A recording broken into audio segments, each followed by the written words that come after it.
Hi friends, हम बात कर रहे हैं अरिथमेटिक प्रोग्रेशंस की जो चैप्टर 5 है एनसीईआरटी बुक्स में। और लास्ट वीडियो में हमने देखा कि किसी भी एपी के फर्स्ट एन टर्म्स का सम कैसे निकालना है। आज हम बात करेंगे उसी के कुछ एग्जांपल्स की। अगर आपको याद होगा, sum of first N terms S N किसी भी एपी का होता है n/2 into 2a plus n-1 into D. ये फॉर्मूला याद होगा आपको, जहाँ पे n है नंबर ऑफ टर्म्स, a है फर्स्ट टर्म और d है कॉमन डिफरेंस। और हमने ये भी देखा था कि इस सम एस एन को हम लिख सकते हैं n/2 into a plus l या a प्लस an। तो आइए इसके कुछ एग्जाम्पल्स देखते हैं। यह है पहला example. How many terms should be taken so that the sum is 78 in this given AP। इसका मतलब है ये AP दिया हुआ है, इसमें हमें पता करना है कि कितने टर्म्स हमें लेने पड़ेंगे so that the total sum is 78। तो हमें पता है कि Sn is equal to n/2 into 2a plus n-1 into d।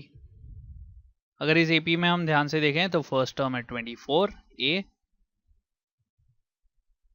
और कॉमन डिफरेंस d होगा 21 माइनस 24 जो होगा -3। इसको थर्ड और सेकंड टर्म से भी चेक कर लें, 18 माइनस 21 जो होगा -3। तो d हमें पता है, a हमें पता है, हमें n निकालना है। How many terms, n has to be found out.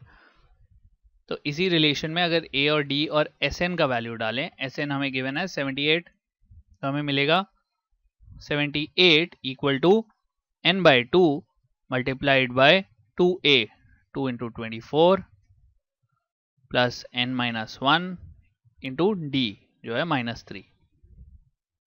इसको और सॉल्व करें तो हमको मिलेगा 156 is equal to n into 2 into 24 is 48 minus 3n plus 3। इसको अगर हम और एक्सपैंड करें तो हमको मिलेगा 156 इज इक्वल टू 48 प्लस 3 होगा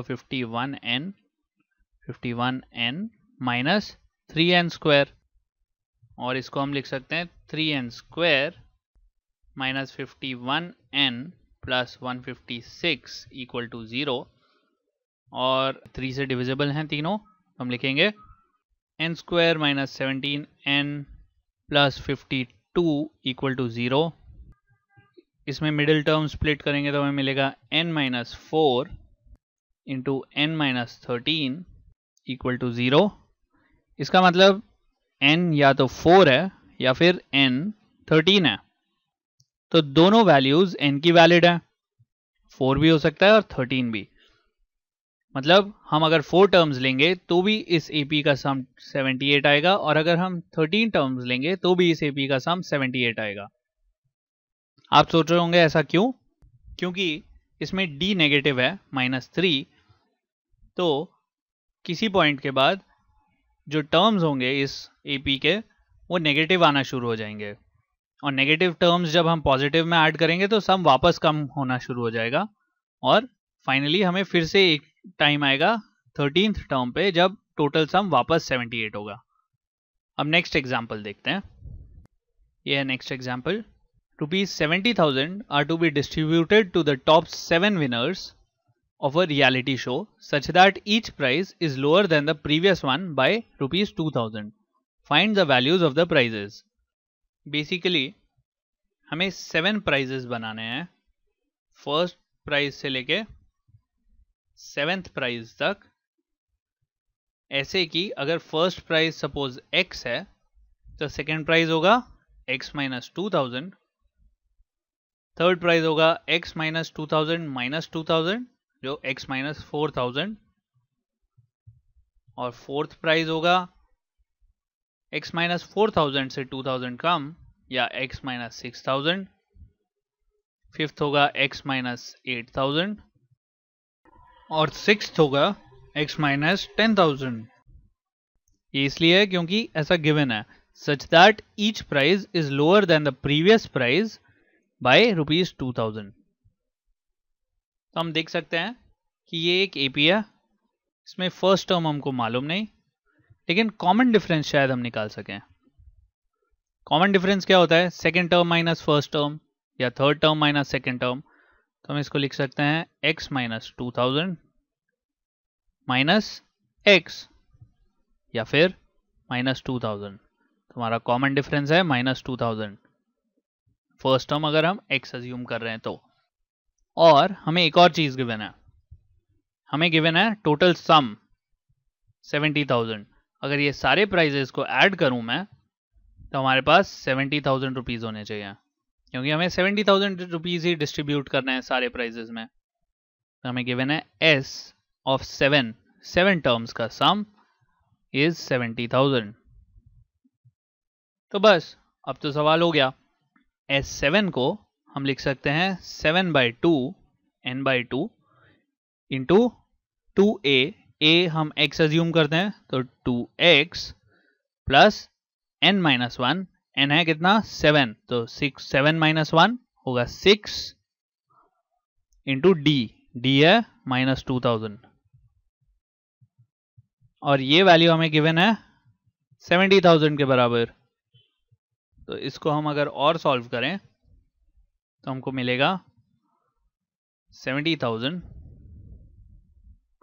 is equal to 7/2 into 2x minus 12,000। इसको हम 7 और 70,000 कटेगा 10,000 और 2 मल्टीप्लाई होगा ऊपर तो 20,000। 20,000 is equal to 2x minus 12,000 या फिर 2x इक्वल टू 32,000। इसका मतलब x कितना आएगा? 16,000 है ना। अगर x 16,000 है तो सेकेंड प्राइस था x माइनस 2,000, तो सेकेंड प्राइस आएगा 14,000, थर्ड आएगा 12,000, फोर्थ आएगा 10,000, फिफ्थ आएगा 8,000, सिक्स्थ आएगा 6,000 और सेवेंथ फाइनल प्राइस आएगा 4,000 रुपीज। हमने सारे प्राइजेस के वैल्यूज निकाल दिया। एक और आखिरी एग्जाम्पल देखते हैं। ये एग्जाम्पल है पोटैटो रेस का। अब ये रेस ऐसी है कि स्टार्टिंग पॉइंट है ये बास्केट, यहां से एक पर्सन स्टार्ट करता है। सपोज ये आदमी है जो रेस करने वाला है, ये यहां से स्टार्ट करेगा, ये पहला पोटैटो तक दौड़ के जाएगा, इस पोटैटो को उठाएगा, वापस आके इस बास्केट में डालेगा, फिर यहाँ से सेकंड पोटैटो पे जाएगा, सेकंड पोटैटो को उठाएगा और वापस बास्केट में आके वापस डालेगा, फिर थर्ड पोटैटो को उठाएगा, फिर उठा के वापस डालेगा। ये ऐसा करता रहेगा जब तक ये फाइनली 10th पोटैटो ना उठा ले। अब हमें गिवन है कि बास्केट और फर्स्ट पोटैटो के बीच में 5 मीटर्स का डिस्टेंस है और बाकी सारे कंसेक्यूटिव पोटैटोज में 3 मीटर का डिस्टेंस है। फर्स्ट और सेकंड पोटैटो 3 मीटर दूर है, सेकंड और थर्ड 3 मीटर दूर है, थर्ड और फोर्थ भी 3 मीटर दूर है, ऐसे ही 9th और 10th भी 3 मीटर दूर है। तो हमें फाइंड करना है कि टोटल डिस्टेंस एक पर्सन कितना कवर करेगा टू कंप्लीट दिस रेस। अब इसको अगर हम ध्यान से देखें तो ये हमारा स्टार्टिंग पॉइंट है, इसके राइट बिलो में स्टार्टिंग पॉइंट बनाता हूं। 5 मीटर्स जाके फर्स्ट पोटैटो उठा के आदमी वापस आता है तो वो चलेगा 5 मीटर्स और 5 metres, total distance 10 metres first potato के लिए।